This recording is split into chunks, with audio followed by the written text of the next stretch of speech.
Hey everyone, this is a review of the new Ego 56-volt Line IQ string trimmer. So we're going to take a look at power, runtime, what's revolutionary about this design for a string trimmer, and what I think about it. So the biggest change Ego has made with this string trimmer is the Line IQ head, and that means there's no more bump feeding. You don't have to hit it on the ground to advance line. It does that automatically to keep the string at its maximum 16-inch cutting width. So we'll get more into the details of that later. Let's talk about the rest of the string trimmer. This thing has a ton of power. It just absolutely mowed down thick weeds that had overgrown in an empty lot near my neighborhood. It had no problems with bogging down. It just kept going at full speed the whole time.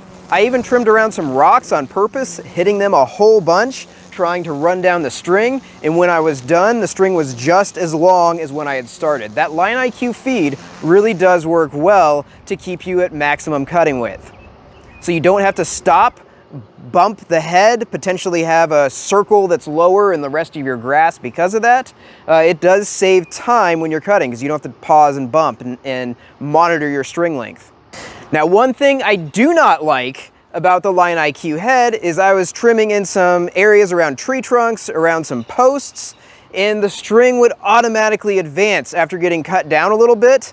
And that's kind of not cool if you're trying not to damage something, because suddenly you have a longer string that can leap out and hit something and potentially damage something. So if you mainly edge around concrete, brickwork, masonry, steel poles, and chain link fences, this thing will be great, and it's awesome for that application. But if you've got trees with thin bark and you have decorative wood posts, it's going to be really hard not to damage those with this string trimmer.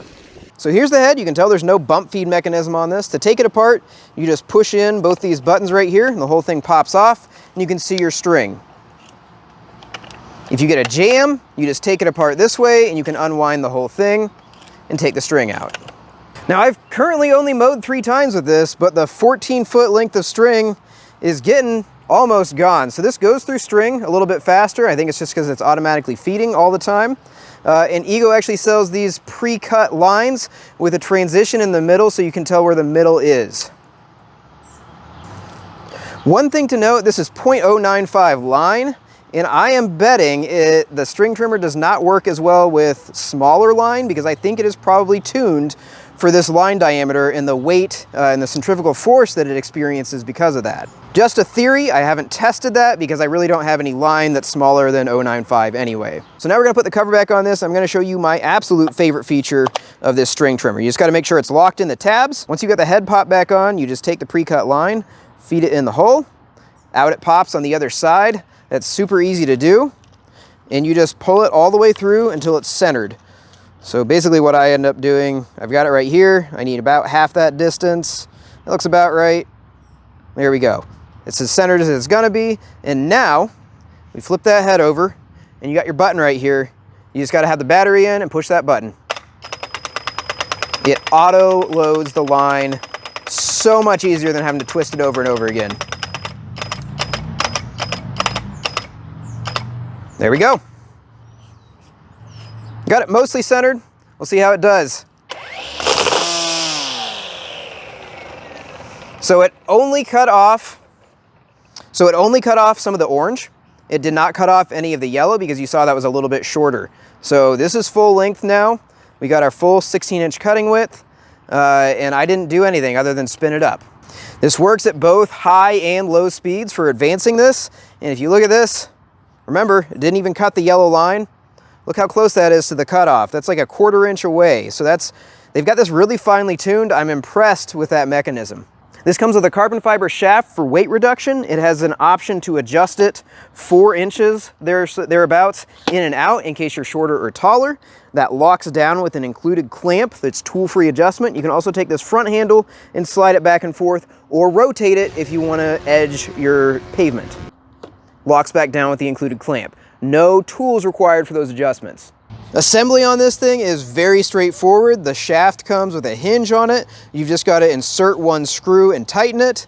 And then you've got to tighten these 2 screws and put the guard on attached to the shaft. That's all the assembly you have to do. This has 2 maximum speeds with a variable speed trigger. So that means you hit this speed selector button and you've got a high setting and a low setting.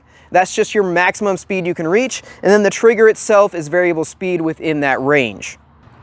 This takes any of Ego's 56-volt batteries. It comes with a 4 amp hour battery in the kit. I think it would do great with the 2 amp hour battery as well. Battery life on this is phenomenal. I did my whole yard. It's a pretty small yard, but I did all the edging on pavement, all around my house, all around trees, everything. And I had used 1 bar out of 5 on this battery. So the 4 amp hour battery is going to last you a long time cutting, even in pretty heavy growth. One nice feature is on the back here, they've got a hanging hook that you can either put through a big hook on your wall, or you can hang it on a screw as well. So there's 2 different options for that. It also keeps the battery up off the ground if you set it down, unless you've got a really big battery on this. I have a couple problems with this string trimmer. One of them will be applicable for everyone, and one of them is only for short people. I'm 5'3", and I think this string trimmer is designed for taller people. Even though it's adjustable, what I end up doing is catching the guard on the ground much more often than I do with my older Ego 56-volt brushed model. I'm just going to extend the shaft all the way out so they're the same length, and I'll show you what I'm talking about. So I've got the head on the ground and the guard touching the ground for both of these. You see the height difference there? This string trimmer, the 56-volt brushed string trimmer, this is super old, but it's designed for someone shorter. And just to show that I'm not making an optical illusion here to make the height differences more extreme, here is the old version up front, and you can see the difference is even more obvious. You can also angle in underneath obstacles with this one. You can't with the Ego Line IQ as well. And even if you adjust this, it's still going to sit higher, and then you've adjusted the center of gravity back farther, so it's going to want to drop, and you've got to hold up more weight with this back hand. So I really prefer the geometry of this older head, and I think a lot of that has to do with the Line IQ head is a little bit taller, so they had to bump everything up a little bit, but it's a huge difference, and it's almost bordering on uncomfortable for me to use this for long periods of time. If I had bigger than a 1/6 of an acre yard, this will be going back to the store. Most definitely. I'm still considering it.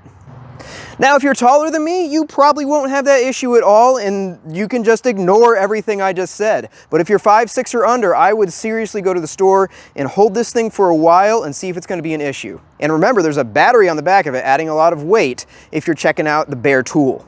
All right, so I've got it adjusted all the way in, and it's better for me for not catching the guard, but it's heavier in the back because I moved that handle forward. And then it's also just, you can't swing it as far and cover as much area because it's much closer to your body. I really wish they had angled that head backwards a little bit, so it would be a little bit of a shallower angle here and made the guard a little bit shorter. Really, that's the biggest complaint I have with this. This also comes with a shoulder strap harness point that you can attach here and move it anywhere in between that area for the balance that you want. One other complaint I have about this string trimmer is the lock button on the trigger. I much prefer the older version that has one lock on the top and then you have to pull the trigger on the bottom. That just makes sure you're holding it before you pull that trigger. This one, I keep forgetting about the mechanism and jamming it, and then it's actually hard to release when you're holding it. So it would be a lot nicer if they didn't have this mechanism. I'll probably get used to it in the long run. Just right now, switching over, it's really annoying. So overall, I think this is a fantastic string trimmer. I really like the features it has. It's got lots of bells and whistles, and it kind of makes it hard to go back and stick with an older string trimmer if you've tried it. However, if you're shorter like me, I'd seriously consider not getting this. Also, if you need to do precision cutting and you can't afford to have the Line Advance on its own without you knowing what it's going to be doing, you might not want to get the Line IQ either. I do absolutely love this auto load head though. So hopefully this review is helpful. I put a link in the video description if you want to check out pricing on this. Leave me a note in the comment section below if you have any questions. And once again, don't forget to subscribe.